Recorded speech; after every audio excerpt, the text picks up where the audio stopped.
Miks sa arvad, et inimestel on raske oma vigu tunnistada või vigu möönda? Võib-olla lapsena ja koolis meid õpetatakse väga niimoodi konkreetselt, et seda tohib ja seda ei tohi ja see on õige ja see on vale. Aga mina puutun enda töös sellega küll mitmekülgselt kokku, et näiteks praegu ma koolitan palju ettevõtteid, et kuidas jagada oma lugu ja siis ka, et kõik tahavad rääkida sellest, et näed, 5 aastaku plaan täidetud ja see on nii hästi ja see on nii hästi, aga mitte keegi ei viitsi seda lugeda. Palju huvitavam lugeda sellest, et mis olid need väljakutsed, mis meil siin teel olid ja mis meil vahepeal täiesti metsa läks ja mis hetkel me mõtlesime, et okei, aitab, paneme ettevõtte kinni ja ei juhtus midagi. Ja ka ajakirjanduses töötades oli see huvitav, et kui me kutsusime kedagi siis rääkima ajakirjas, et siis paljud inimesed mingi sellest me ei räägi, sellest me ei räägi ja siis lõpuks ongi, et me saame pildi mingist täiesti täiuslikust inimesest ja siis ükski lugeja ei suuda temaga suhestuda, sest ükski lugeja pole nii hea ema, nii hea, ma ei tea, töötaja, nii hea professionaal, nii hea inimene, et selline et tegelikult me tahame teada, et teised inimesed on ka inimesed selleks, et meil saaks nendega üldse mingi ühendus tekkida. Jah, miks ma seda küsin, et ütleme, ma olen ka nagu tihti tabanud ennast mõttelt, et kui keegi sind vea eest parandab või ütleme nagu eriti, ma ei tea, võib-olla see on nagu veidi meestevärk ka, ma ei tea, eks ju, aga ütleme nii, et keegi sind parandab nagu, kui sa oled teinud kuskil vea, siis on kohe suke esimene instinkt, et kuule, et wow, eks ju, et võib-olla ei teinud viga, eks. Aga kui sa mõtled selle peale järgi ja ütleme, sa oskad nagu tänulik olla selle eest, et mingi viga ära parandati, sest kunagi ei tea, millal see suuremaks paisub, et siis seda aitab edasi. Yeah. Sest ütleme, on ju riike või ettevõtteid või sellised organisatsiooni kultuure täpselt nagu sa kirjeldad, kes arutavadki läbi, et vaadake, et vead on tolereeritud. Et see on nagu füüsika, nagu elu, et sa oled katsetanud midagi, sa oled midagi õppinud, mida sa sellest siis õppisid, eks ju. Et veast saab õppetunde, et see on nagu oluline ja Eesti kultuuris muidugi jah, üldiselt nagu sa ütled, et ega inimesed nagu väga vigu ei taha möönda, eks eriti nagu avalikus juhtimiskultuuris ka, eks ju, ja sellepärast ma küsingi, et kui sa oled loovusmentor, nagu sinu üks tutvustusi on, et siis et kas vead tegelikult nagu viivad loominguni, kas nad tekitavad loomingut, kas nad viivad sind sellest mugavusest välja, vist pigem? Ja, et teadusajaloos on ju väga palju selliseid suuri murrangulisi hetki, kus tegelikult mingisugune avastus tehti tänu sellele, et tehti mingi viga. Kas või et hüpotees oli vale või et katsel läksid mingisugused osakesed segi ja et igasugused ravimid, mis on leitud ja et need vead on inimkonnale väga-väga olulised olnud. Aga mina 5 aastat tagasi sain lapse ja siis, kui temal juhtus mingisugune õnnetus, et ma ei tea, ajas tassi ümber või ma ei tea, lõhkus midagi ära, siis ma hakkasin talle kuidagi iseeneslikult ütlema, et nii me õpime. Et ära üldse muretse, et nii me õpime. Ja siis ühel hetkel märkasin, et ma lapsele ütlen seda nii lahkelt, et pole probleemi, nii me õpime, ainult nii me õpimegi. Aga endale ma ei luba selliseid nagu, et kui ma ise ajan tassi ümber, siis on see sisekõne on ikka väga räige, mis siin kõlab. Küllap. Ja siis ma hakkasin endale seda ütlema, et ongi keerasin mingi käki kokku, ma ei tea, leppisin koolituse kokku, unustasin kalendrisse panna või mis iganes, siis mingi nii me õpime ja sellest päevast peale panen hoolikamalt kalendrisse.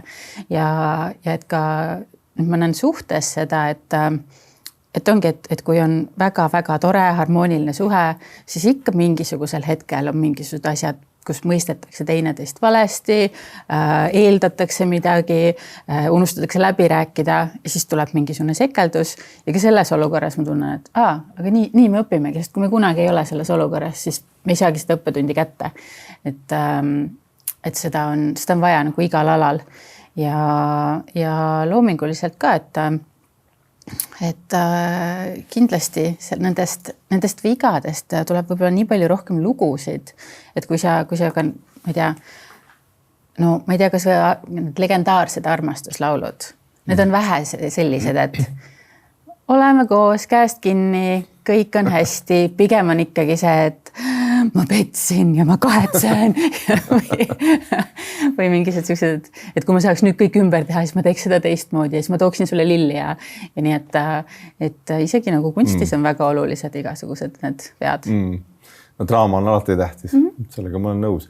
Aga sa ütled, et nii me õpime, et see on küll väga nagu huvitav sõnastus, et kas huvitav õnnestuks seda nagu päriselt ka nagu täiskasvanu inimesena nagu harjutada, sest mina näiteks olen ka iseenda, ma arvan, kõige karmim kriitik, eks ju, sest ma olen, ütleme, et mõnes valdkonnas ma suudan seda rahulikumalt teha, ma tean, et ma seal nagu arenen samm haaval, eks ju, mingid asju ma õpin ja ma annan selle võrra nagu ilmselt endale suurema tolerantsi või rohkem andeks, eks ju, aga mingis valdkonnas, kui sa teed ikkagi nagu puhtalt, kõige nagu tigedam ma olengi, kui ma teen ise nagu laiskuse, lohakuse tõttu mingi nagu vea, eks ju, ma annan nagu endale sellise vea andeks, kus ma mõtlen, et okei, ma usaldasin kedagi, ma proovisin midagi, ei tulnud välja, aga ma ei oleks saanud teisiti teada, eks ju, et aga näiteks sellised nagu laiskus, lohakus, tegemata jätmine, mitte piisavalt hoolikas olemine, eks ju.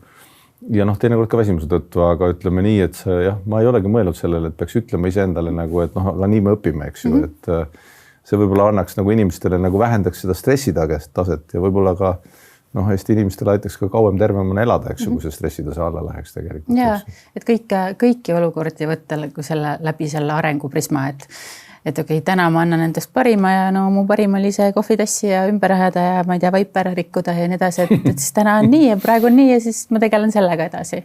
No see on väga hea, nagu ütleme selline mõte, et nii me õpime. Ma proovin seda endale öelda. Ma loodan, et meie kuuled-vaatajad ka seda endale nüüd ütlevad ja vaatame, kuidas läheb. Sest... Ja ma proovin ka endale meelde tuletada, et samamoodi nagu mu laps nagu areneb ja õpib, et mina ju samamoodi teen seda kõik esimest korda. Ma olen ka esimest korda 42-aastane naine, kes proovib nende asjadega hakkama saada, et ikka mõnikord juhtub äpardusi. Vot kuulsite, kallid vaatajad ja kuulejad, ka mina olen 50-aastane mees esimest korda peaminister ja kui siis alati välja ei tule, siis öelge ka, et nii me õpime. Täpselt. Asi seegi. See on väga hea. Aga ma teen kuulajatele, vaatajatele väikse sissejuhatuse ka, et kellega me räägime, et sinu nimi on Eioos ja sinu CV ütleb, et sa oled sündinud Haapsalus 85. aastal. Töötanud oled sa väga paljud erinevates rollides. Sa oled töötanud ajakirjanikuna, sa oled töötanud reklaamiagentuuris, filmiproduktsioonis, juhtinud Postimehe kirjastust, olnud ajakirja Anne Stiil tegevtoimetaja ja enda tutvustus, ma saan aru, nagu sotsiaalmeedia on see tänapäeva maailm, eks ju, tutvustad sa ennast nii, et sa oled kirjanik ja sa oled ka palju kirjutanud. Loovusmentor, millest ka siis kohe räägime, koolitaja, ettevõtja, kogemusnõustaja, ajakirjanik, kolumnist, ema, tantsija, kõneleja, ATH. See loetel on väga pikk, et see ilmselt ei ole nagu ammendav ka. Ja Instagramist ei mahtunud pikemalt. Ja okei, selge. Mul see tähemärgid selge. No siis tuleb võtta mingi uus versioon.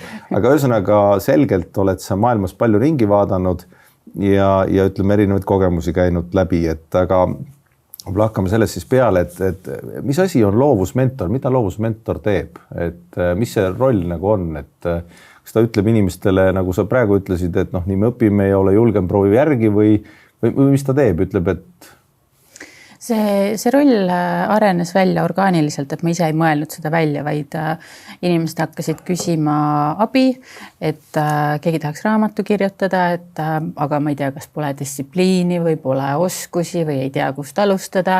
Ja siis küsisid nõustamist, siis mingisugune muusik näiteks küsis nõustamist, et teda väga huvitab kunst ja sellega tegeleda, aga et ta üldse ei salli seda meelelahutuspoolt. Okay. Et kuidas need kaks poolust nagu omavahel rahusse saada. Ja ongi nagu sellised erinevate valdkondade inimesed, et näiteks keegi ka palub abi, et ta tahaks julgeda rohkem enda ettevõttest rääkida sotsiaalmeedias, ehk et ka nagu sellist nõustamist, et kuidas leida seda julgust ja kuidas ikka teha neid pilte ja et see roll ongi nagu hästi-hästi lai, et mõnel on tõesti vaja julgust, et ma ei tea, osta see kaamera, millest on unistatud ja hakata pildistama. Mul on selline unistus, aga ma ei ole selleni veel jõudnud. Ma kasutan selleks telefoni, aga vabandust, räägi edasi, et jah. Et ka näiteks praegu üks laulja, ta on kirjutanud raamatu ja ja siis ta ütleb, et ei ole kindlalt raamat on see õige nagu, kuidas seda välja anda. Siis ka me oleme ideetanud, et nii palju erinevaid variante on, mida selle materjaliga teha tänasel päeval, et sa saad teha videoloenguid, sa saad teha audioraamatu, sa saad teha mingi töövihiku, sa saad teha PDF-i, et selline leida mis iganes loomingulisele kriisile lahendus. Aga mis on üldse selline kõige tavalisem põhjus, miks inimesed oma potentsiaali ei kasuta? Mis neid tagasi hoiab? No võib-olla ongi see, millest me ka alustasime, see vigade tegemine või et see hirm läbikukkumise ees või hirm pettumise ees. Et eriti kirjanduses on väga palju seda, et iga inimene, kellega ma kohtun, siis ütleb, et ja mina ka ühel päeval kirjutan raamatu. Et aga selle jaoks on vaja peale hakkamist. Selle jaoks on nagu päriselt vaja homme üles ärgata ja midagigi kirjutada. Et see ei ole nii, et sa nagu 15 aastat ei kirjuta midagi ja siis nii, nüüd ma kirjutan raamatu. Ja. Et see selline väike, kindlasti seal on vaja distsipliini, kindlasti on vaja julgust ja ma arvan, et me väga palju muretseme selle pärast, mida teised arvavad. Et see on võib-olla üks suuremaid takistajaid praegu, et me muretseme teiste inimeste arvamuse pärast ja väga raske on inimestel aru saada sellest, et kui sa oledki seal 90-aastane oma surivoodil, siis sul on jumala suva, mida see Ants või Mari arvas sust. Nagu seda sa saad siis aru. Ja,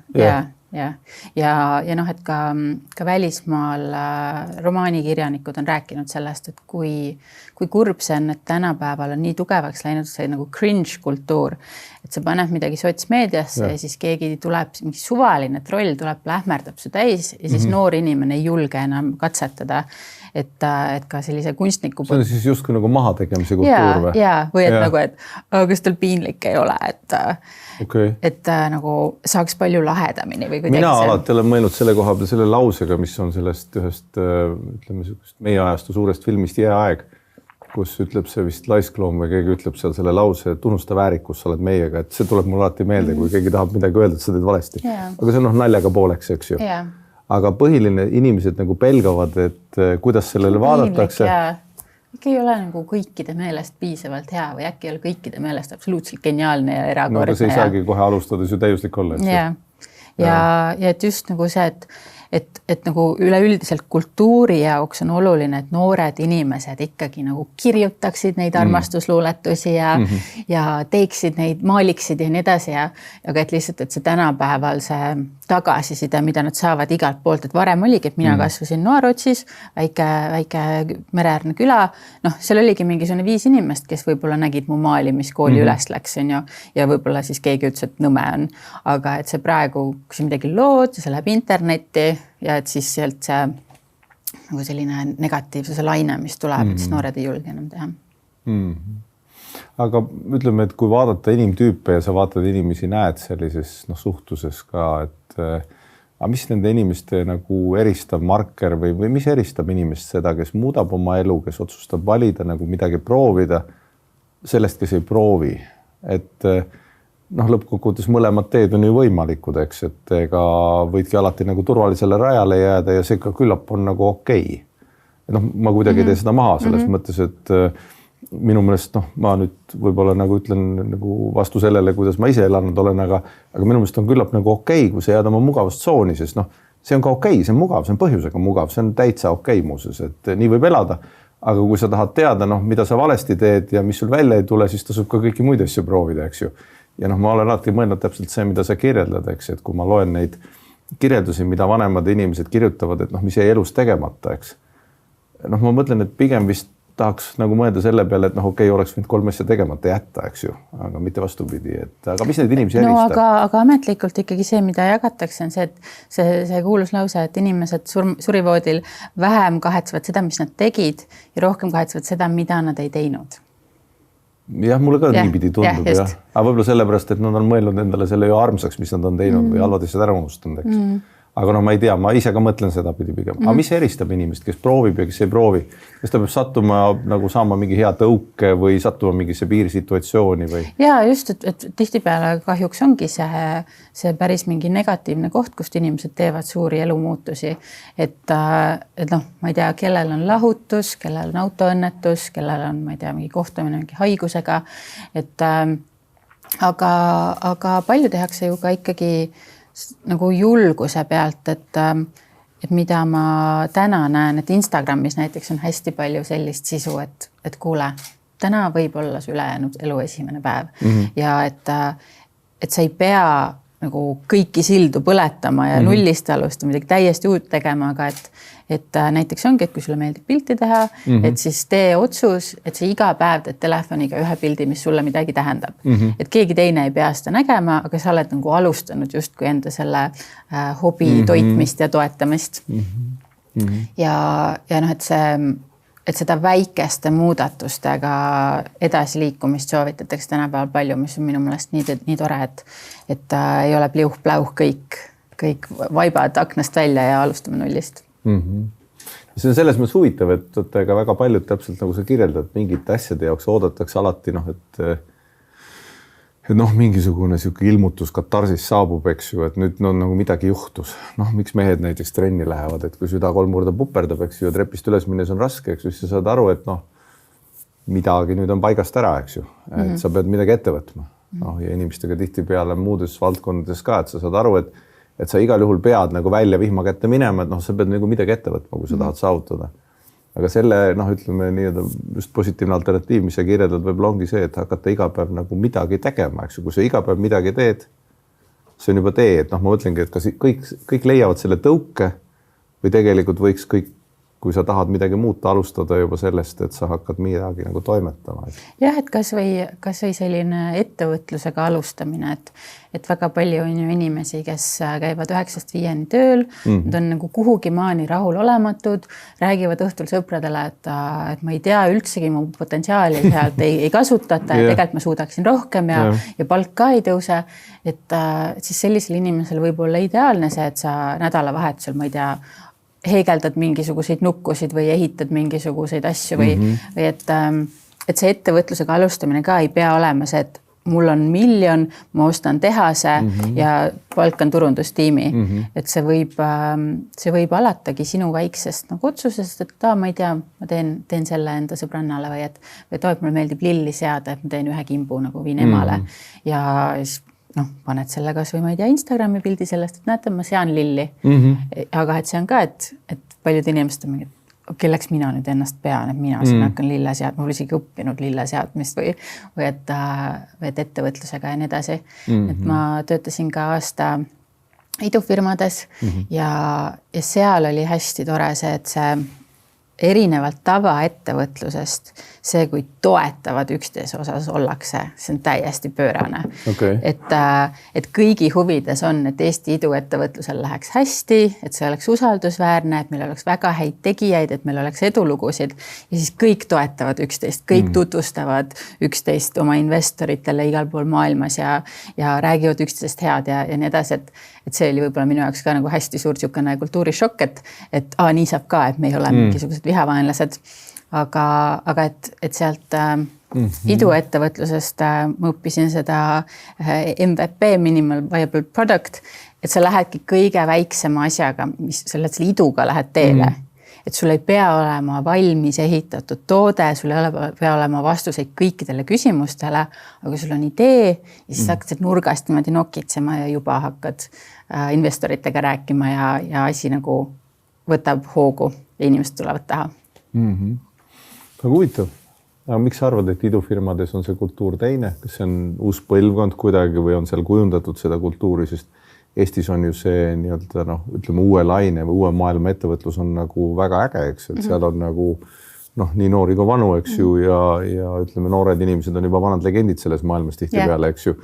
Et kas see on nagu kujundatud kultuur või pigem sa nagu näed, et ongi nagu võimalik on nagu teistmoodi selles nagu päris mingis maailmas, mis ei ole võib-olla nii igapäevaselt nähtava kõrvalt, eks ju, et jah, eks seal vist ongi see, et kõigil läheb paremini, kui kõigil läheb paremini. no mis on tegelikult ideaalne majandusmudel, eks ju, et igaüks praktikas teeb seda, mis on talle kasulik oskused ja see tähendab seda, et kõigil tekib kasu sellest, eks ju, et noh, mis tegelikult on nagu väga okei. Okei, no see on väga huvitav, et selline kultuur on, eks. Aga ma korra küsin veel selle loovusmentorluse teemal, et sa inimestega suhtled, et anda tavalisele inimesele, et noh, ei pea nagu ootama seda tõuget kogu aeg, eks ju, et noh, et maja sein kukub kokku, et siis sa pead alustama, eks ju, selle kasvuhoone ehitamisega on ju. Et kas näiteks edukatel inimestel on tihti need hirmud suured, sama suured, väiksemad, kuidas sa nagu näed seda, et noh, kui sa nendega vestled, eks ju, keegi mingis valdkonnas on midagi ära teinud, kas nemad kardavad ka läbi kukkuda? Kas nad kardavad ka vigu teha? Tead, ma arvan, et võib-olla ongi see, et need, kes juba on palju erinevaid asju teinud, nad on juba nii palju läbi kukkunud. Et selles mõttes on vähem seda hirmu. Okay. Et noh, mis... No, kui sa juba alustad läbi kukkumist, siis võid juba panna sama hooga, eks? Ja, et sa oled elus saanud kätte selle kogemus, et mitte midagi ei juhtu, kui ma plaanin valesti. Et noh, et ongi näiteks, ma ei tea, keegi on teinud eduka ettevõtte, see on Eestis mingisugune sensatsiooniliselt äge, siis majandus muutub, maailm muutub, see päeva pealt see ettevõtte laguneb ära või noh, ma ei tea, Soomes Nokia või mis iganes. Aga et kuna sa oled ettevõtlik inimene, sul on huvi maailma vastu, siis see, et sul see väga suur, väga edukas ettevõtte pekki läks, siis sa võtad järgmise asja, sest sind huvitab see ja sa näed, et tegelikult midagi ei juhtunud. Ja et see on võib-olla minu jaoks hästi oluline asi ka, et inimesed küsivad mu käest, et kuidas sa julged kõiki neid asju teha ja kas ei karda, mida teised arvavad, et mis siis, kui keegi ütleb, et ei, aus on loll. Mis mul sellest? Et ma olen nagu viimased, ma ei tea, 20 aastat mõelnud seda, et iga inimene meist, me igaüks oleme iseendaga nii hõivatud, iseendast nii huvitatud, et võib-olla ongi, et näeme, et kusagil kellelgi on mingi skandaal või kellelgi on mingi jama ja noh, ma pühendan 5 minutit sellele. Et kui on mingisugune väga suur skandaal, siis nagu mingi 3 õhtut sõpruskond räägib sellest, aga ikkagi see läheb mööda, et kõik need asjad lähevad mööda ja võib-olla ka nagu see, et mina ei tunne, et meil oleks keskea kriis, aga et ongi see, et mingisugused vanuses, kui inimesed saavad aru, et mul ei ole enam igavesti aega kõike teha. Et tegelikult ma tahtsin, ma ei tea, fotograafiaga alustada ja tegelikult ma tahtsin metoeks õppida ja tegelikult ma olen eluaeg seda jaagurit tahtnud osta, et noh, mis iganes need asjad on, et minu meelest see ei ole kriis, vaid see on jumala äge, et kui me mingil hetkel saame aru, et oota, kui ma tahan minna sinna, ma ei tea, Everesti tippu, siis praegu viimane aeg alustada, sellepärast, et võib-olla mind 20 aastat pärast ei ole ja võib-olla 60 aastasena mu tervis enam ei võimalda seda. Et minu meelest ka see keskea kriis on mingisugune hetk, kus paljud saavad selle julguse, et kuule, aga ma proovin. Mul nagu ei ole enam mingit muud võimalust ei ole. Ja mul endal oli rahvatantsuga niimoodi, et ma sain aru, et ma olen kohe 40, eluunistus on kunagi tantsupeol tantsida ja järgmine tantsupid on 5 aasta pärast, kui ma seda praegu ei tee, siis millal ma seda enda meelest teen. Nii ja siis alustasid? Alustasin, olin täiesti kohutav, täiesti lootusetu. Ja nüüd? Aga siis tantsupeol tantsisin ikkagi esimese rea keskel ja noh, tõesti, see oli veel ägedam, kui ma arvasin. Okei, väga lahe. Väga lahe. Korra küsin, kuna sa oled kirjanik ka, eks ju, et sa oled palju kirjutanud, et korra lugudest. Minu meelest lugu on üks kõige olulisem asi, mis on nagu inimese enda elus ja ühiskonna narratiivina, mis hoiab koos. Et sa oled rääkinud ka lugude jutustamise tähtsusest inimeste eludes ja kogu sellest, et ma ütlen, niimoodi mõelda, et miks see on niimoodi, et kui sa räägid inimesele ühe loo ja siis sa räägid talle fakte, siis need faktid ei huvita mitte kedagi. Ja mina näiteks tihti põrkan sellega kokku, ma olen ise sellega väga hädas, sest mina pigem vist olen faktifestivali mees otse öeldes, eks ma arvamusfestivalil ka käin ja kõik teavad, et arvamusfestival kõigil on arvamuseks ja mina pigem olen faktimaailma mees. Ja mulle meeldib nagu vaadata, et mis on nagu trendid, numbrid, nii edasi, et kui keegi ütleb, et näiteks, ma ei tea, majanduses on selline trend, kuskil mujal on selline trend, nii paljudel inimestel läheb paremini, see pilt on selline, siis minu jaoks on see selge, minu peas see kujuneb mingisuguseks arusaamiseks, et see trend liigub õiges suunas, seal on järelt need asjad õigesti tehtud valesti. Aga samal ajal üks lugu tihti peale võib mõjuda nagu narratiivina palju nagu parem, et et homme on veel halvem ja siis kõik usuvad, et homme on kõik halvem. Yeah. Miks lood on nagu tugevamad nagu faktidest tihtipeale? Lugu on huvitavam või? See on teaduslikult tõestatud, et lood jäävad inimestele meelde 22 korda paremini kui faktid. Mitte 22%, aga 22 korda. Yeah. Okay. Ja ongi, et sa võidki ükskõik mis kuiva fakti inimesele maha müüa läbi loo, aga et see on sellepärast, et kui sa kuuled lugu, siis su ajus hakkavad toimetama virgatsained, et sa kuuled mingisugust hästi siukest raskuste lugu, siis sa tunned kortisooli, kuuled mingit põnevikku, loed mingit põnevikku, vaatad filmi põnevikku, siis adrenaliin hakkab sul peas ringi käima, siis võib-olla dopamiin, kui sa näiteks loed, ma ei tea, Agatha Christit, sa tahad teada, et mis edasi saab või sa loed mingisugust ülipikka Eero Epneri Eesti Ekspressi artiklit, sa tahad teada, mis sealt edasi saab.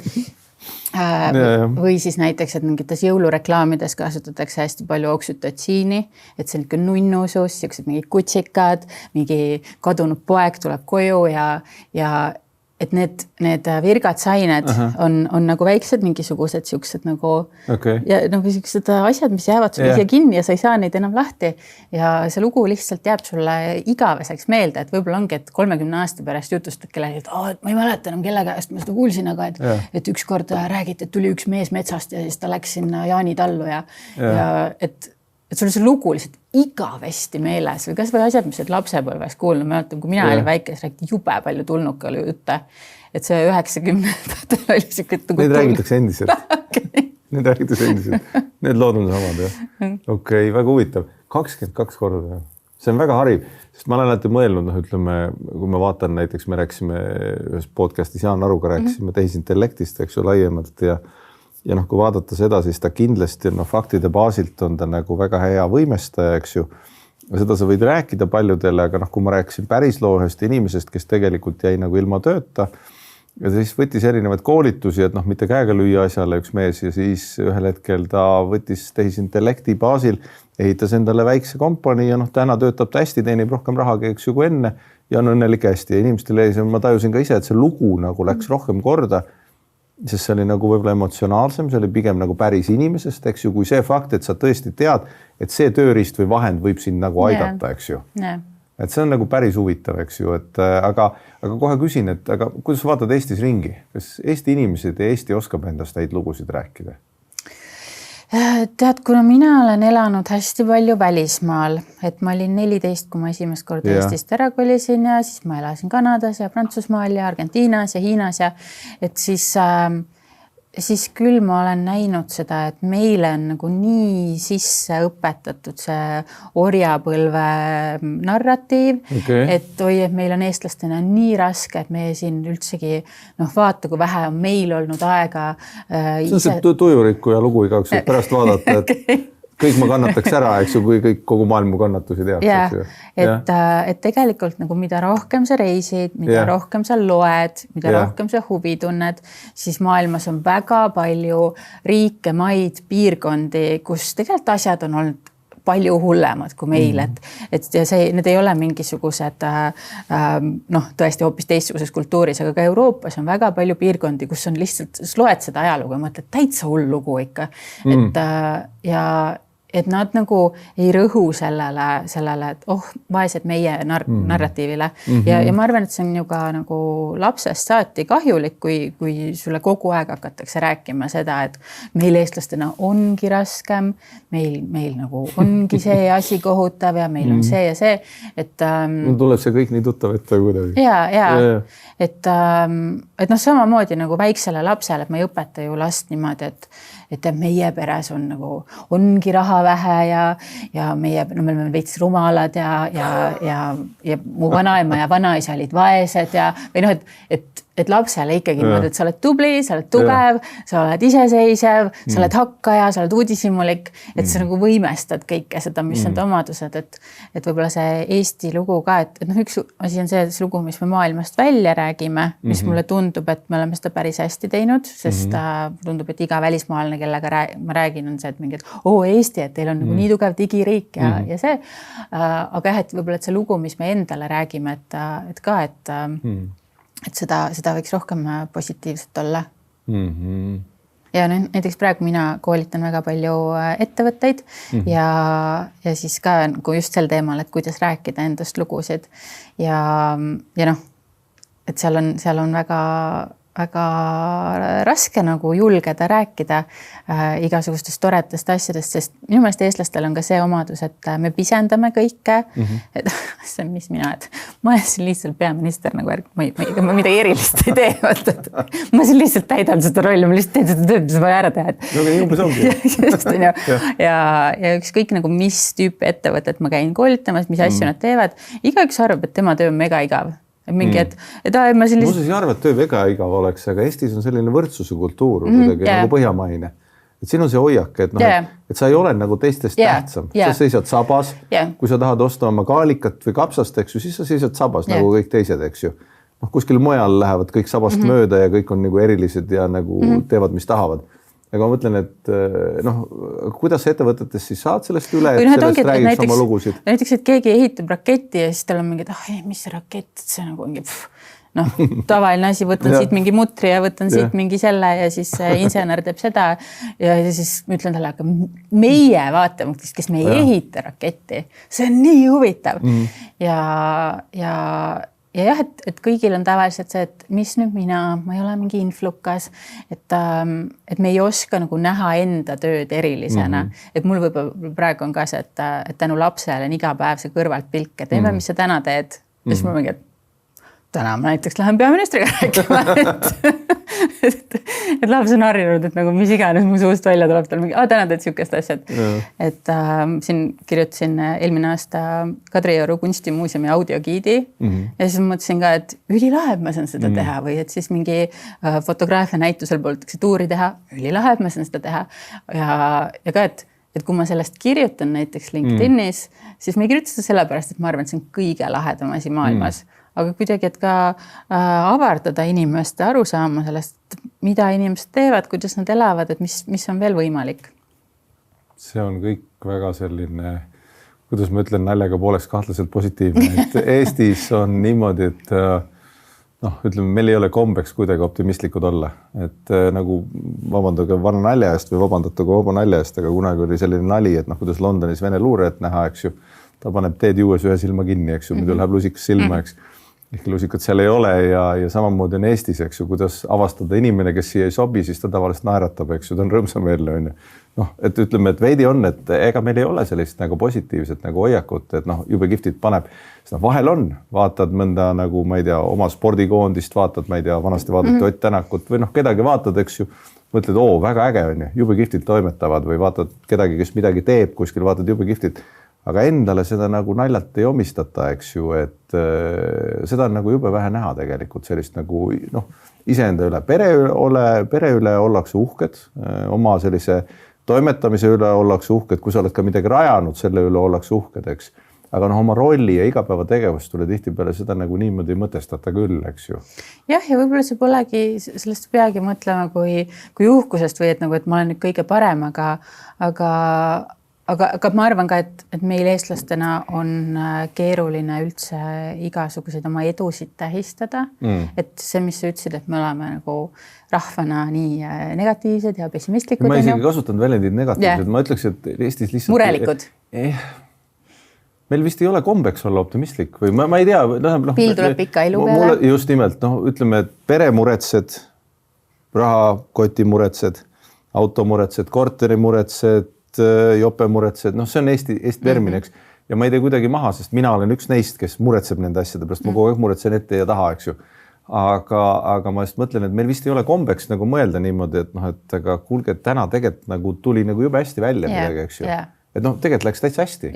Hoolimata sellest, et päev oli üks suur jama teise otsa, eks ju. Et selles mõttes see vist ei ole nagu loomuses, aga kuidas seda huvitav muuta? Mis me peaks ise endale ütlema?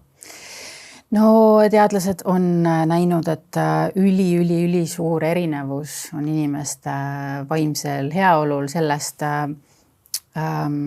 kui sa keskendud, on ju asjadele mille üle olla õnnelik, mille üle olla tänulik ja et tõesti, kui inimestel on sügav depressioon, siis nad saavad koju selle päeviku, et nad peavad iga õhtu kirjutama 3 asja, mis täna läks hästi või näiteks 3 asja, mille eest ma täna olen tänulik.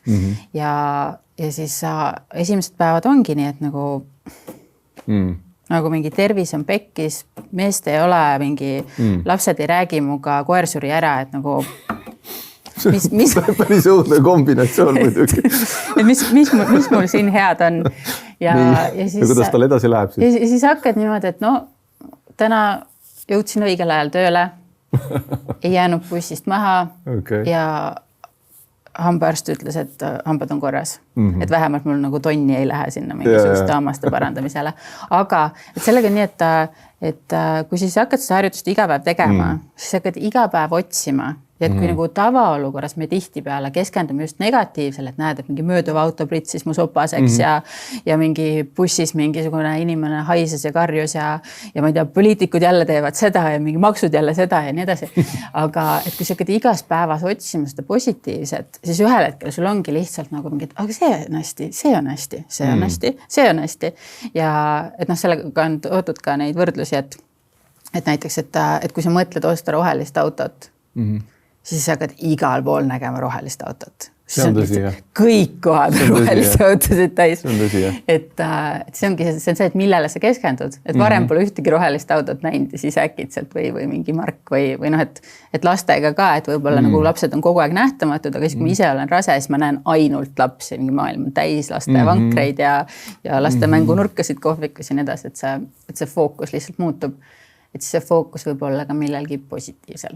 Aga ma tunnistan, ma ise olen hästi rõõmus ja nagu heatahtlik inimene, aga mul on ka enesele hästi ütlemisega on raske, et ma kogu aeg nagu teen mingit järgmist asja ja ma kunagi ei ütle endale, et hei, ära tegid, jess. See on nüüd tehtud. Et kogu aeg on mingi, aga nüüd on vaja see teha, et seal teha kirjas on alati 400 asja veel ja siis ma keskendun sellele, mis on veel tegemata, mitte sellele, et kuule. Kusjuures nii ongi, jah. Aga ma mõtlen, et huvitav, et kuidas me saaks nagu, kui me tahaks nagu ühiskonnana endas nagu seda optimismi kasvatada, et öelda, et tegelikult võib-olla see tulevik ei ole nii kole või kõik need asjad, mis tulevad, ei ole tingimata halvad ja muutused ei ole halvad ja muutused alati ei ole head, eks ju, mööname, eks. Asjad, mis tulevad, ei ole tingimata alati head. Aga tihtipeale, kui sa oled nagu neile kuidagigi avatum või püüad neist nagu kasu otsida, siis nad toovad sulle midagi, eks ju. Et kuidas ühiskonnas või kuidas seda üldse nagu kaasa võtta, sest mina nagu näen nagu seda, et Eesti elu üldse on veidi bipolaarne, eks ju. Ma ei tee kuidagi Eesti elu maha, mulle väga hästi meeldib, kui armsam riik maailmas. Aga ütleme, et bipolaarne selles mõttes, et 6 kuud on siin nagu pime on ju, siis 6 kuud on nagu valge ja valge aeg on nagu super on ju, tegelikult ütleme ausalt, see on normaalne. Selles mõttes, et sul on valge, sul on energiat, päev on pikk, sa teed tööd, käid trennis, siis teed veel tööd.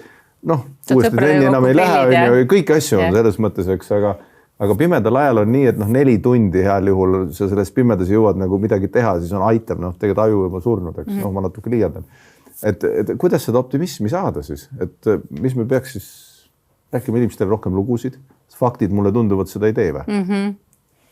Mis lugu on? Mis see lugu on, mida Eestis rääkida? Et me oleme tublid, oleme kuhugi jõudnud, oleme ise paremini teinud. Ja meil on väga palju võimalusi. Ja me peaks sellest uskuma veidi. Meil on väga palju võimalusi, me oleme õppimisvõimelised, muutumisvõimelised, aga see on keeruline küsimus, ma pean pikemalt mõtlema selle peale. Selle nii-öelda optimismi loole, ma arvan, Eestis on suur janu, ehkki ütleme vähemalt uudisteagentuurideks, sa oled töötanud ka ajakirjanikuna ikkagi tänapäeval teavad, et klikitakse ikkagi uudiseid, mis on nagu negatiivsed on ja ma mäletan omal ajal oli Postimehe toimetuses oli kunagi ajakirjanikud ütlesid, oli üks kõige klikitum uudis, mis ei olnudki iseenesest negatiivne oli. Türil tõugati meest, et kõik läksid vaatama, kes see mees siis on, keda Türil tõugati ja kuidas tal läks, eks ju.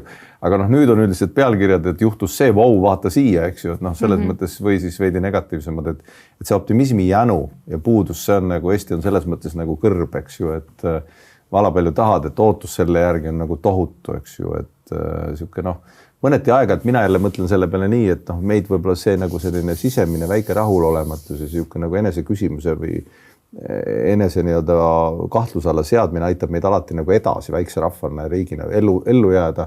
Sa oled kogu aeg nagu varvaste peal, sa pürid kogu aeg edasi, sa tahad natukene nagu paremat kui teised, sa tahad olla nagu ägedam, kiirem. Sellepärast meil on ka riik nagu digitaalsem, eks ju, me oleme alati uute asjadega esirinnas, eks ju, tegutseme, et võib-olla see nagu aitab, eks, aga optimismi janu on nagu päris võimas, eks. Mina sel aastal märkasin seda, et ma mitte kordagi selle sügis-talve kevade jooksul ei vingunud ilma üle ja ei vingunud selle pimeda üle. Sel aastal? Yeah. Aga sel aastal oli ka hea talv. Okay. Nii et selles mõttes aisata. Sa jõuad veel. Okay. Sääsed tulevad? No, palun. Vihmased juuni õhtud praegu? Ja jõuab vinguda. Ei no, ma ei hakka vingu. Lasta olla, oleme optimistlikud. Korra ma küsin sihukest asja, sa oled kirjutanud ka erinevaid raamatuid ja üks sinu selline romaan tüdrukune käsitles siis naiste kogemusi ühiskondlikke ootusi. Ma küsiks niisugust küsimust, et kuidas sulle tundub, kuidas Eesti ühiskond on nagu täna toimetamas, kas ta on muutunud naiste suhtes õiglasemaks ühiskonnaks või kuidas see trend on, kuidas sa näed seda avalikku debatti, avalikku ruumi? Tahaks loota küll, et asjad on siin viimase 20, 10 ja isegi 5 aasta jooksul paremaks muutunud, et eks see ikka natukene võtab aega, seal on mingisugune põlvkondade erinevus, et võib-olla ongi nagu, et need uued põlvkonnad, kes praegu peale tulevad, nemad ei tee nii suurt vahet naisel ja mehel, sellepärast, et maailm on muutunud. Et oligi, et võib-olla nagu see nõukaajal oligi väga konkreetselt nagu meeste rollid, naiste rollid ja siis need põlvkonnad, kes sealt välja kasvasid. Aga et praegused noored, see ei ole nende jaoks nii, et koos võib sporti teha ja koos võib keelt õppida ja koos võib pigursuusatada ja nii edasi, et ma arvan, et see kõik on, see võtab kahjuks natukene aega, aga palju häid muudatusi ikkagi tehakse. Okay. Aga millised, see on huvitav nagu, mida sa kirjeldasid, eks, et see rollide muutumine ka, eks ju, ma kujutan ette konservatiivid praegu kukuvad telekast maha või seal klapid viskavad prügasti, aga jumal nendega. Et millised need nagu sellised nagu nähtamatud ootused näiteks naistel on Eesti ühiskonnas või meestele, et nagu, kas sa endiselt näed, et need ootused endiselt on, et inimesed teeksid teatud asju ja püsiksid teatud viisil ja ma tunnen ikka, et kuhugi maani see on, et näiteks ikka on veel see, et kui lapse ema läheb, ma ei tea, kontserti andma, siis kus sa lapse jätsid? Aga kui lapse isa läheb kontserti andma, siis... No siis küllap tema juures on. Okay. Et ikkagi nagu ema on rohkem vanem kui isa, kuigi geneetiliselt laps on pool. Ja et tegelikult see on ka nagu, et kas me siis isadest arvame vähem, et kas me arvame, et isa ei saa hakkama nende asjadega? Ma ei tea, Eesti ühiskonnas isad ikka üldiselt on niisugused humoorikad lontud tihti peale, eks ma natukene teeme üle isale üle kohutu, aga asju juhtub, eks. Jah, et tegelikult see on nagu mingisugune asi, kus ma näen seda rolle ja siis teine asi, mis ma näen, on ka nagu see, et mehed suhtes ikkagi tunnevad suuremat vastutust perekonna, ma ei tea, finantside või mingisuguse kinnisvara või selliste asjade üle. Et see on mingi asi, mis tänapäeval võib-olla ei olegi tõsi, et tihtipeale naised teenivad rohkem või tihtipeale naised on rohkem haritud ja nii edasi. Aga et kuidagi see on nii kaugelt sisse õpetatud, et mehena sina pead muretsema ja et võib-olla, et las see naine nagu lehvib ja ostab endale kingi või midagi siukest, et tegelikult see on nii palju muutunud, et naised ostavad ka üksi tänapäeval kortereid, juba väga noores eas ostavad endale oma korterit, sest nad on teinud internetist mingisuguse äri ja nii edasi. Et aga jah, et see tänapäeva maailmas, kus kõik asjad on nii võrdsed, see tundub ebaõiglane, et meestele jääb suhtes nii palju rohkem seda vastutust. Et jah, ongi nagu hiljem, kui on ju lapsed, kui on see juba, et naine peab olema võib-olla rohkem lastega kodus ja ma ei tea, imetama ja nii edasi, et siis on need kokkulepped, aga et võib-olla ka noortel inimestel suhte algusest peale on kuidagi see eeldus, et mees on see, kes mõtleb, kust kinnisvara tuleb ja tegelikult mõlemad teevad sarnast tööd samas ettevõttes ja et see on sellised rolliootused on endiselt nagu paigas, eks ju, et mees on nagu see ratsionaalne ja ütleme, et tegeleb selle materiaalse poolega ja tegelikult see ju ammu ei ole tõsi, et ma vaatangi need mingisugused 24-aastased naised, noored naised jagavad internetis oma investeerimisportfelle ja ma vaatan ka, et no vau. Et tegelikult maailm on tõesti väga palju muutunud ja võimalused meile kõigile on muutunud, et siis need võiks ka olla ju ühised otsused, need kinnisvara ja sellist asjad, aga mulle tundub, et mingit veel tingimata ei ole. Natukene veel on seda arenguruumis. Okei, aga see nagu olekski nagu seesama küsimus, et tihtipeale nagu inimeste vahelised sellised ma ei ütle erimeelsused, aga ütleme, et kui sa oled nagu erinevates maailmades või oled nagu erinev, eks ju, tihtipeale just ületatakse sellel teemal, et peetakse omavahel vestlusi, et see on see üldine nagu inimeste viis, kuidas omavahel nagu asju paika saada, et mille üle naised ja mehed Eestis peaks rohkem vestlema? Mis see puudu on sealt?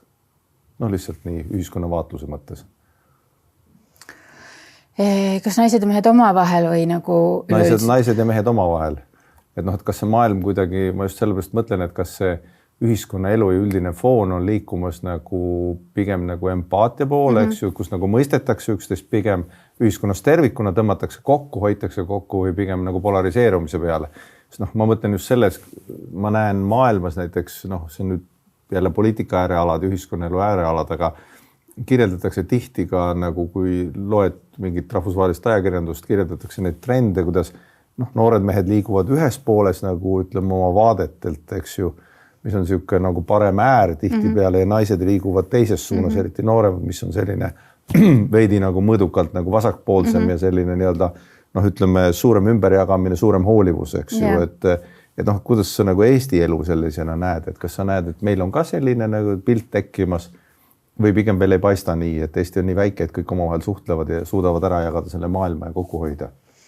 Jah, ma võib-olla ei ole nii hästi kursis sellega,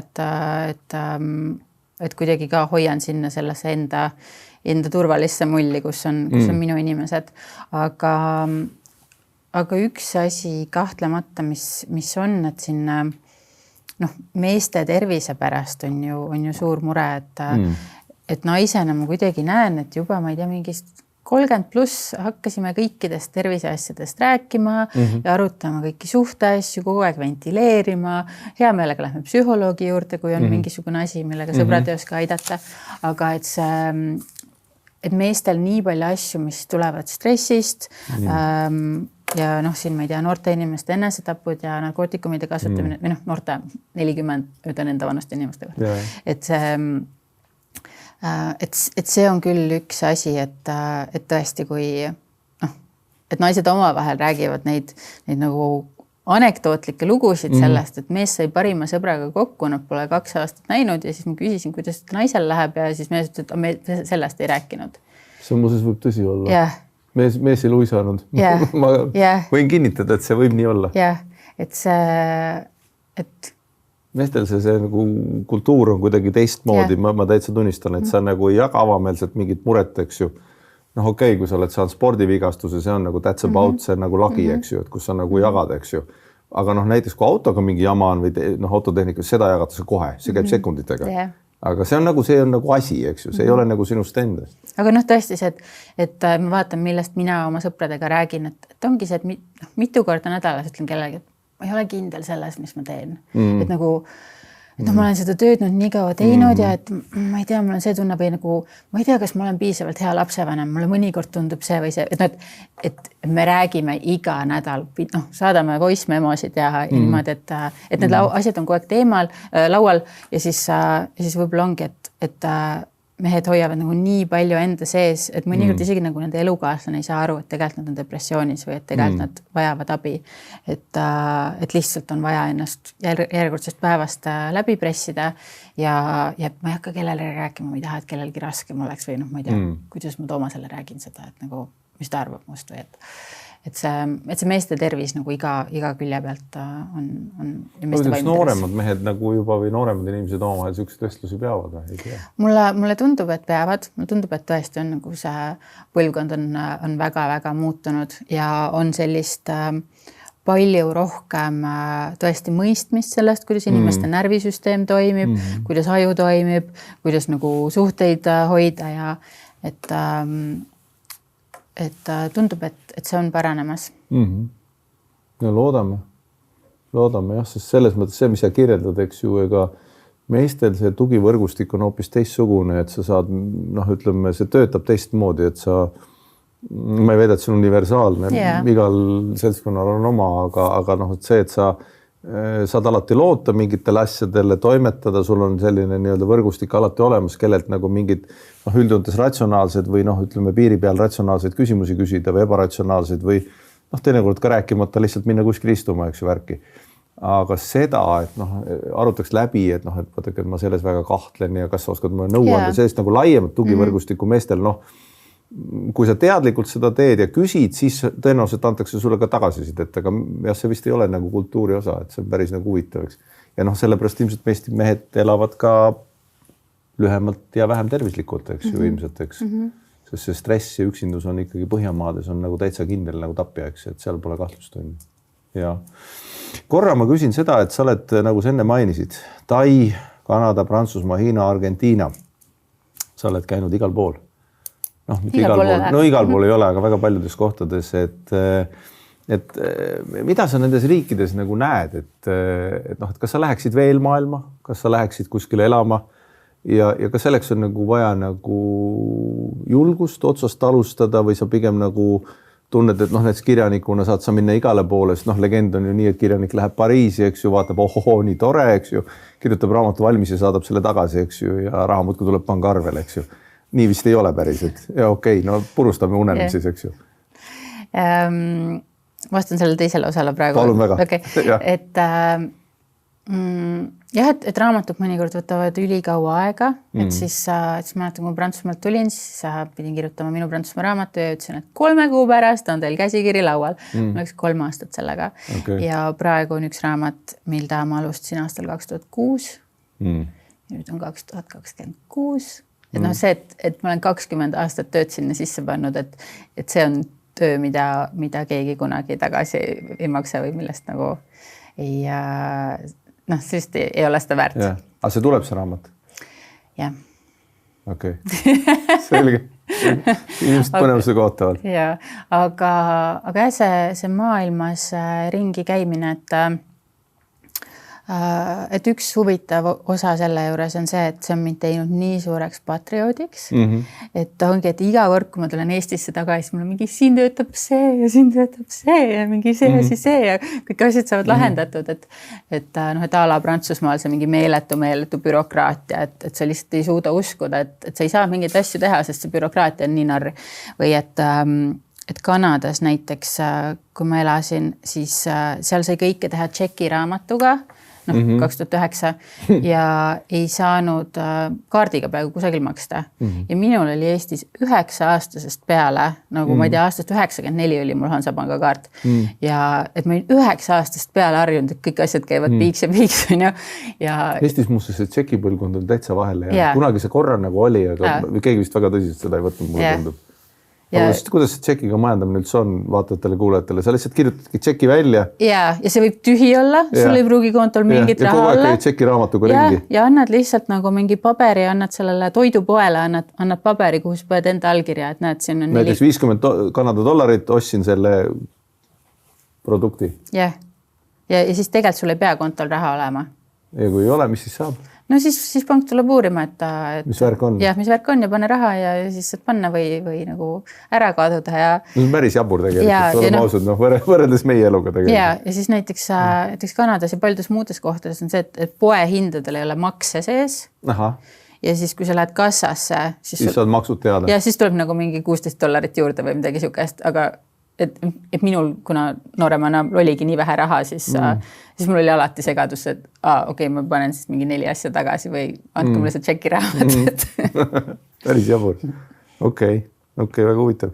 Aga ütleme nii, et mida sa soovitaksid, ütleme, kui noorematele inimestele, mina olen küll püüdnud nagu soovitada alati, eks ju, et esiteks tehke oma hariduses ära, eks ju, nii palju, kui keegi minu käest soovitust on küsinud. Ja teine asi, kui saate, kui maailm on lahti, eks ju, parajasti ei ole mingit pandeemiat või mida iganes seal toimumas, reisige, mingi julgelt, vaadake, sest praegu on see võimalus, eks ju. Et noh, ühel hetkel teil on kodulaen, eks ju, korteriühistu ja muud probleemid, eks ju, siis te enam nagu ei saa, on ju. Aga noh, ütleme, et mida sa ütleksid inimestele, kes on 40, 50, võib-olla 60, kas neil tasuks ka minna aastaks paariks kuskile, proovida? No meie ajule... Sa ise julgeksid minna? Jah. Ja annaksid oma korteri üürile ja läheksid kuskile elama ja... Ja. Aga noh, mul on väike laps, kes läheb aasta pärast kooli, et siis võib-olla minu sellised reisipäevad on ka kuhugi maani möödas, et aga ise ma olen ka, ma ei tea, esimes nagu me pere kolis Soome juuli lõpus 1991. Okei. Nii et siis me olime seal Soomes ja mind pandi Soome lasteaeda ja mul oli oma Soome tuba ja siis seal 20. augustil vaatasime telekast, lähme tagasi või? Et siis ma tulin, Eestisse tulime tegelikult oktoobris, nii et teised olid juba esimesse klassi läinud ja siis ma läksin esimesse klassi nagu 1,5 kuud hiljem. Et igasuguseid asju elus juhtub, nagu asjad tulevad ja lähevad ja ma ei tea, pandeemia tuleb ja läheb ja nii edasi, et meie aju vajab vaheldust, see mõjub ajule väga-väga hästi ja võib-olla ongi nagu see, et see nädal aega kusagil päikese all, noh, et see võib isegi kurnav olla, sellepärast, et sa pead kodus kõik mingid tööasjad pausile panema, enne puhkust hästi palju asju ette tegema, pärast puhkust tuled tagasi, kõik asjad on ventikasse lennanud, et paljude jaoks see nädal võib ollagi nagu nii stressirohke, et sa pead kõik asjad ära pakkima ja siis sa pead lennujaama jõudma ja siis sa pead seal õigeks ajaks, siis pead leidma selle transpordi, kuidas saada hotelli ja et sa oled lihtsalt kogu aeg stressi olukorras. Võtke pikem puhkus. Võtke pikem puhkus.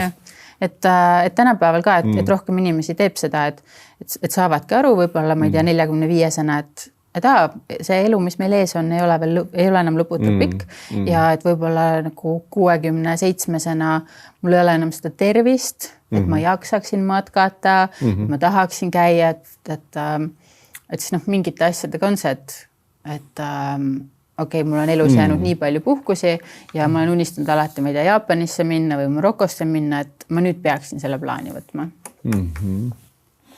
Sa oled maailmas palju ringi käinud, nagu me rääkisime, et mis on see asi, mida sa nagu mujalt oled näinud, et Eesti võiks teistelt riikidelt üle võtta, et noh, mis on sellised nagu, noh, mida me ei tee, aga võiks teha. Ja ma mõtlen loomulikult palun mitte tšekiraamatut, kusjuures ma arvan, et hästi palju neid asju me ka järjest võtame üle, et ma mäletan ka, et Kanadas mu jaoks oli täiesti uskumatu see, et on mingisugused ööbussid ja et need ka teistes riikides on seda, et siis öösel teevad peatuse selle naise maja ees, kes tahab maha minna, et sa ei pea sõitma sinna pimedasse Koplisse ja sealt hakkama veel jalutama. Et mingisugused sellised asjad või et noh, et ma näen, et kõik see linna haljastus on hakanud paranema ja nii edasi, et mingi hetk oli lihtsalt väga siukene betoonine see kõik. Ma ei taha kiruda, Tallinnas on tegelikult see väheneb ajas protsendis, aga see on lihtsalt kõrvalmärkus. Ma loodan, et see läheb paremaks, sest mina hoian sellega väga pöialt. Sest kuumasaared ja kõik see probleem tekib sellest, kui sul ei ole korralikku haljastust. See on kõik see probleem. Ma ei tahtnud su optimismi ära tõstuda. Jälle faktid jälle tulid sellesse sisse. Aga mul ka just üks päev tuli jutuks kusagil see, et noh, et see 4 aastat, mis ma Tais olin, et Taise reklaamlause on Land of Smiles, naeratuste maa ja sul ongi inimesed kogu aeg naeratavad ja ma harjusin sellega nii ära, et noh, mul oli ka Eestisse tulles see kultuurishokk, et igal pool ollakse nii mornid ja nii kurjad, et noh, see on nagu asi, mida ei saa ilmselt kuidagi nagu riigi tasandil teha, aga et kuidagi, kuna me ei ole sellega kokku puutunud, mis tunne on elada rõõmsas ühiskonnas, siis me ka ei oska seda endas muuta või et veel hullem, kui ma käisin USA-s, Wisconsinis, siis lihtsalt iga inimene hakkab seisad valgusfoori taga, ootad, et oleks roheline tuli ja siis lihtsalt inimesed kõrvalt mingi, et hei, kena kamps on sul. Ja ongi kõik või, et ma ei tea, lähed kellestki mööda ja siis mingi, sul on nii kena naeratus ja taha sust midagi, aga on selline, et sa annad nagu mingit sellist värvilist palli kogu aeg edasi ja ütled inimestele head ja siis kõigil kogu aeg see tuju tõuseb, mitte et kogu aeg on nagu see ärapanemine. Okei, värvilist palli on teda, see on väga hea kujund. Kuidas me jõuaks selleni, et ma ei tea, Eestis aastal 2035 me annaks kogu aeg seda värvilist palli edasi, et me ei annaks üksteisele seda musta palli. Mullast palli edasi, et vaikselt läheks elu nagu. Aga see ongi üks telereklaam, ka mingi vana auhinnatud reklaam, kus siis ongi, et inimene hommikul läheb oma selle musta palliga, siis läheb kellelegi läheb nagu küünarnukiga vastu, siis see inimene, kellele hommikul antakse küünarnukiga, siis tema võtab selle musta palli, siis ta läheb, ma ei tea, tellib endale kohvi ja siis õiendab seal selle ettekandjaga. Kõik lähevad negatiivseks. See pall lihtsalt läheb nagu edasi, sest iga inimene annab seda edasi. Et jah, et ma arvan, et võib-olla nagu see selline vaimse tervisega tegelemine rohkem koolides, lasteaedades, et see on nagu üli oluline teema, et me mõistaksime seda, kuidas meie närvisüsteem töötab ja et nii palju asju on, mida saab ära teha ka ilma ravimiteta ja et nagu lapsed Jaaniga ka te rääkis ilmselt sellest neuroplastilisusest, et lapsed ise teaksid, et nad on neuroplastilised, nad saavad ise oma aju nii keerulisi termini või kasutama. Et me saame ise oma aju arhitektuuri kujundada, et me saame ise mingisuguseid sünapseid tugevamaks muuta, ise ennast teha säile nõtkemaks ja nii edasi. Et mina hakkasin neid asju õppima, kui ma olin, ma ei tea, 26 ja viimane õlekõrs, et nagu elu oli juba siuke, et ei tea, kas ma saan edasi elada.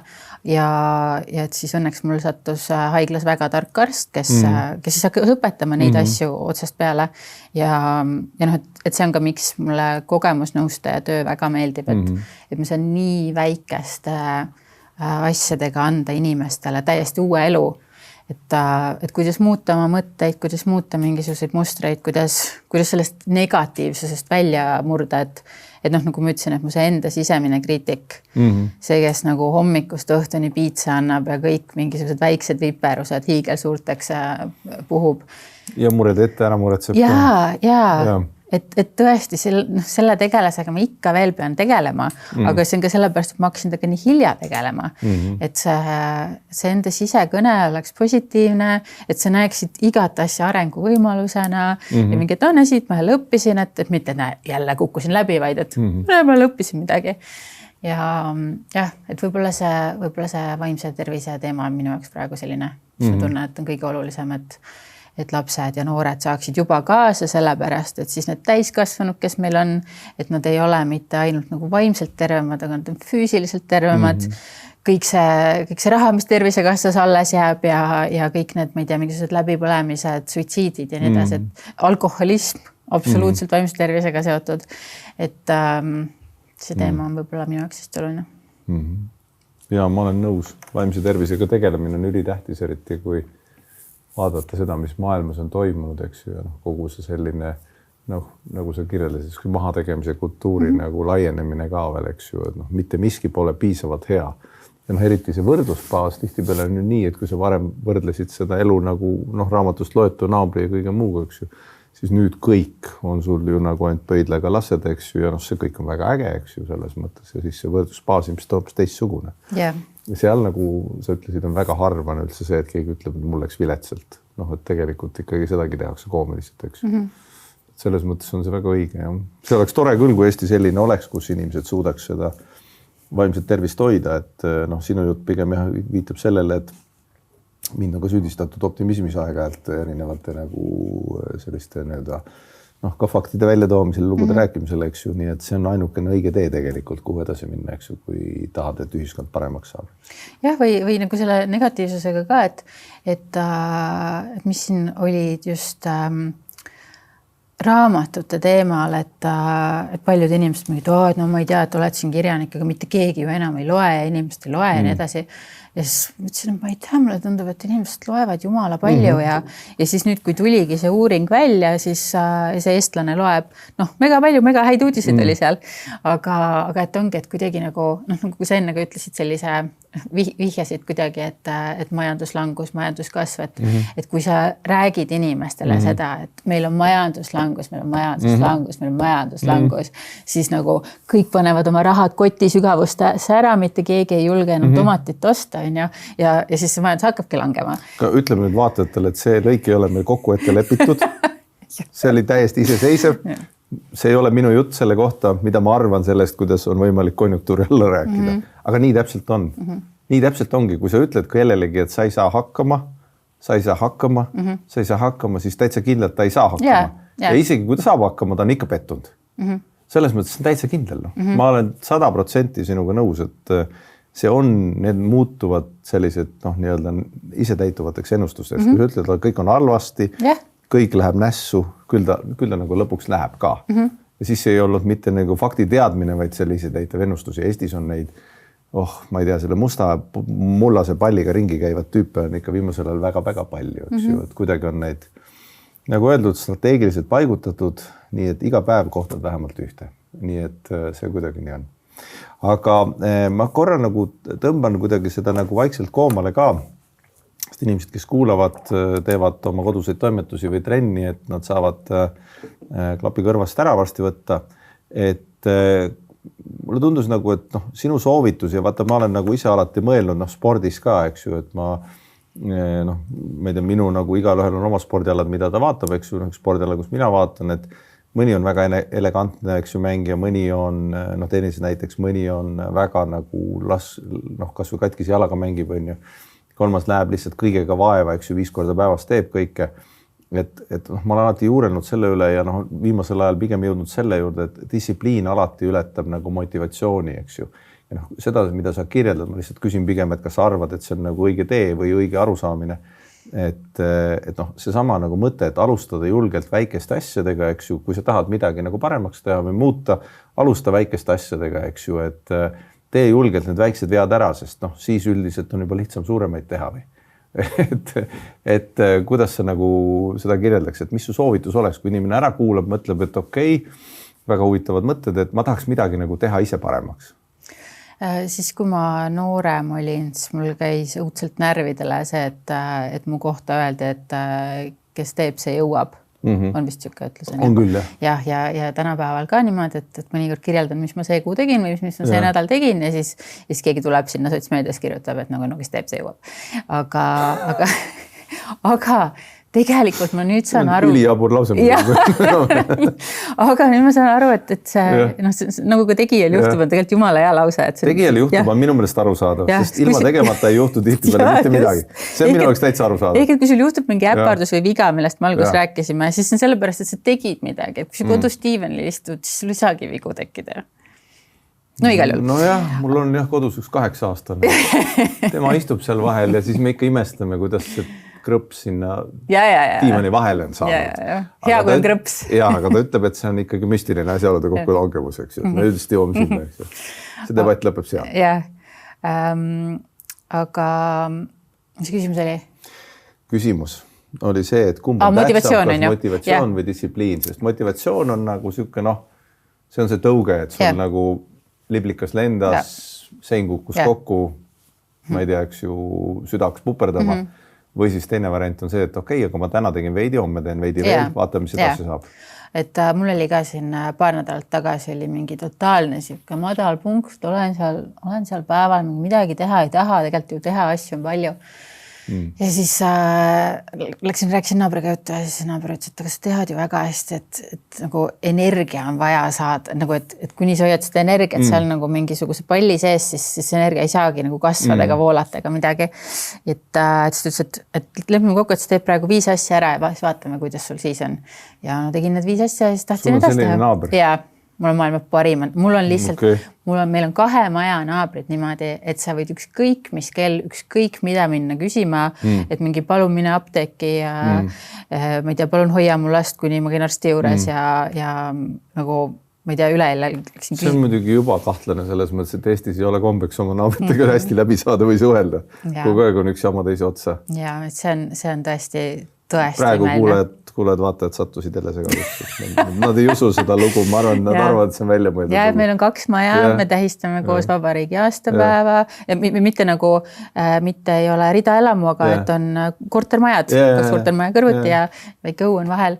Vabariigi aastapäeva tähistame koos, aastavahetust tähistame koos, sünnipäevi tähistame koos, et see on ülitore, et alati saab kellegi käest mune ja suhkrut küsida, ja naaber andis sulle head nõu, et hakka mingite väikeste asjadega peale ja siis vaata, kuidas läheb. Ja näiteks mina oma ATH-ga, et ATH, sellel on eesti keeles on nii see loll nimi, et aktiivsuse tähelepanu häire, et tegelikult ATH kõige suurem probleem ongi asjade algatamine, et sul võib olla geniaalseid mõtteid, aga see on ajus täidesaatev funktsioon ja see täidesaatev funktsioon on see, mis on häiritud, ehk et lihtsalt ei suuda alastada.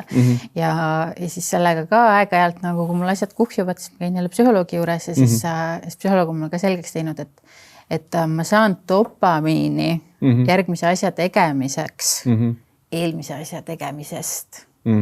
Et kuni ma ei alusta, siis ma võingi spiraalida siuksesse nagu iga päevaga jääda aina aeglasemaks, aina õnnetumaks, aina rohkem iseennast kritiseerida.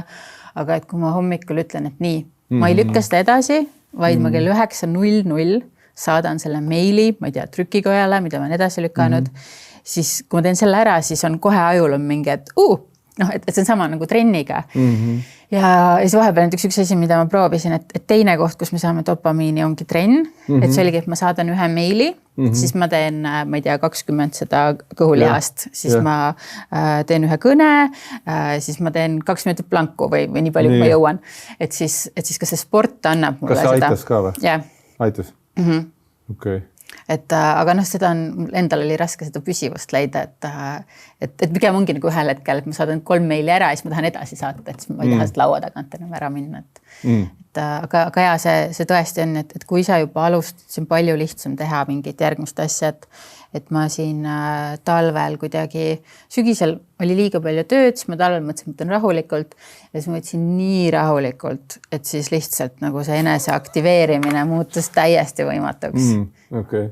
Et siis nüüd on jälle see, et iga asi, mis ma teen, ma saan sealt jälle selle mingi väikse eduelamuse või mingisuguse selle nagu sutsu, et ma teen siis selle ka ära.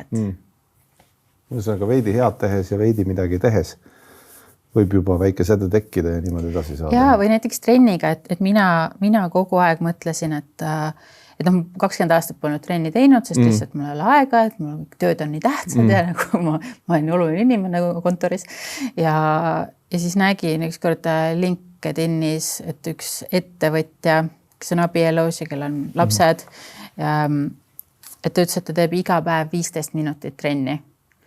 Ja siis mul oli mingi, et kuidas inimene, kellel on nagu ettevõtte, abikaasa ja lapsed, kuidas ta leiab selle aja, et teha? Ja siis mul oli mingi, et äkki ma jõuaks ka, et siis kuidagi alguses ongi jube raske 0 koha pealt hakata ennast motiveerima, aga et võib-olla see ongi see, et sa ei pea minema sinna spordiklubisse, ostma seda liitumist, minema sinna trenni tund aega seal olema, et sa tead, et see ajakulu on juba sul 2 tundi, aga selle asemel ongi, et sa hangid koju need hantlid ja otsid endale 3 harjutust, mis sa teed ja võib-olla ongi nagu üks see ja mingi üks see ja juba sellest, et no vaata, ma olen nüüd 3 päeva järjest teinud need harjutused ära, võib-olla ma vaatan veel mingi 4. harjutuse sinna juurde.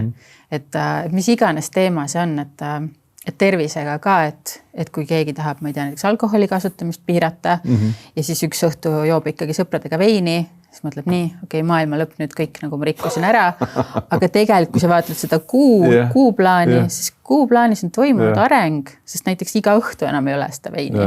Et see kuidagi, jõuame jälle tagasi sinna, et eestlastena me peame õppima ennast natukene õlale patsutama. Et väga palju on meil perfektsionism, et kõik või mitte midagi ja et tegelikult on nagu hästi palju vahepealseid varjundeid.